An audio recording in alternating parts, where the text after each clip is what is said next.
एक बार गौतम बुद्ध एक वन से गुजर रहे होते हैं। बुद्ध देखते हैं कि 3 व्यक्ति बुद्ध की ओर दौड़े हुए चले आ रहे हैं। वह तीनों व्यक्ति बुद्ध के पास पहुंचते हैं और बुद्ध से पूछते हैं, मुनिवर, क्या आपने यहाँ से एक स्त्री को भागते हुए देखा है? बुद्ध कहते हैं, नहीं, मैंने तो यहाँ से किसी भी स्त्री को भागते हुए नहीं देखा।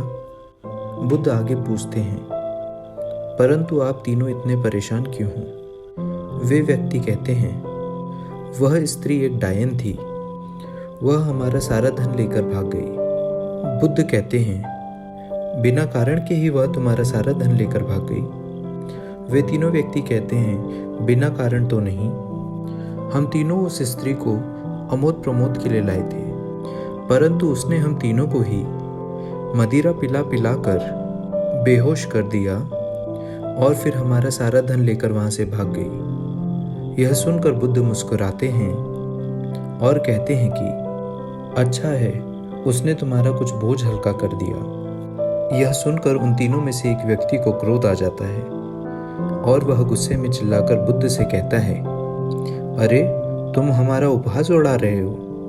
तुम्हें पता भी है वह धन कितना था? इतना धन तुमने आज तक स्वप्न में भी नहीं देखा होगा। वह व्यक्ति यह बात नहीं जानता था कि बुद्ध बनने से पहले एक राजा के पुत्र थे जिनके पास धन की कोई सीमा नहीं थी। बुद्ध कहते हैं, वह स्त्री तो तुम्हारा अभी भी सबसे कीमती धन लूट रही है और तुम कुछ भी नहीं कर पा रहे हो। उन तीनों व्यक्तियों ने आश्चर्य से कहा, परंतु यह कैसे हो सकता है? धन तो उसने हमारा कल रात लूटा था, पर आप ये क्यों कह रहे हैं कि वह अभी भी हमारा धन लूट रही है? बुद्ध कहते हैं, धन उसने भूतकाल में लूटा था, लेकिन तुम उसके बारे में सोचकर अपना वर्तमान गंवा रहे हो। वह तुम्हारा वर्तमान भी चुरा रही है।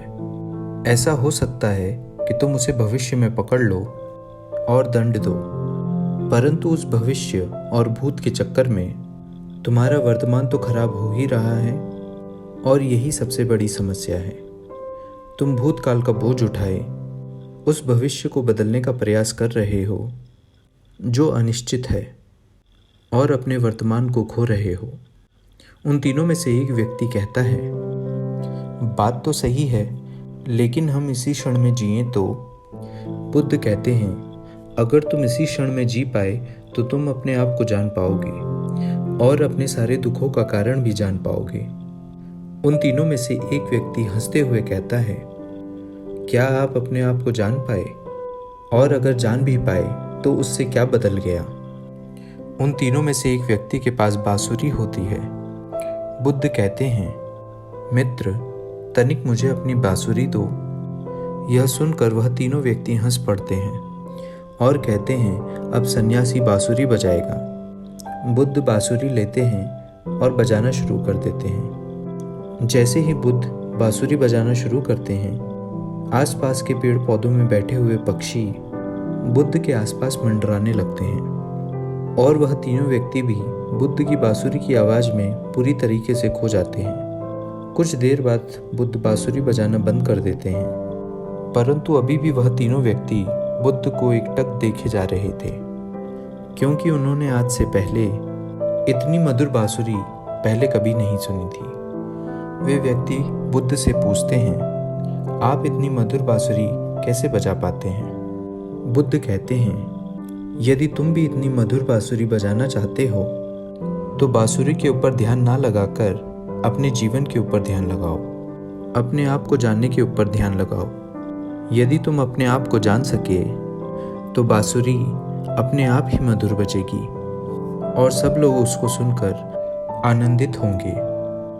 यह कहकर बुद्ध उनको उनकी बांसुरी वापस करते हैं और वहां से चल देते हैं। उनमें से एक व्यक्ति दौड़कर बुद्ध के पैर पकड़ लेता है और कहता है, मुनिवर, क्या आप मुझे बांसुरी बजाना सिखाएंगे?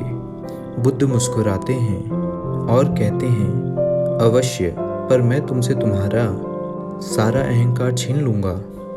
क्या तुम्हें यह मंजूर है? और वह व्यक्ति बुद्ध का शिष्य बन जाता है।